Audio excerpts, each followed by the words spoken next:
திருச்செந்தூர் கோயிலிலே வேளாடணும் சண்முகா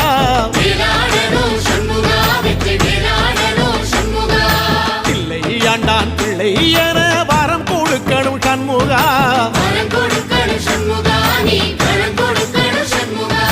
கண்ணுபடும்படி சண்முகா இந்த காலம் முழுவதும் சண்முகா உன்ன நினைக்கிற சண்முகா நல்ல செல்வம் பொழிக்கணும் சண்முகா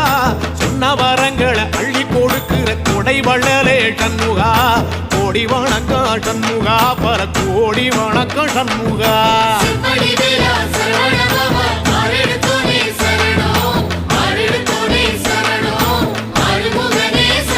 ஐயா மருதமர சத்தியமாகோ அறுபடைய சண்முகா தங்கரதா ஏறி வந்து நீ எட்டி பாறையா சண்முகா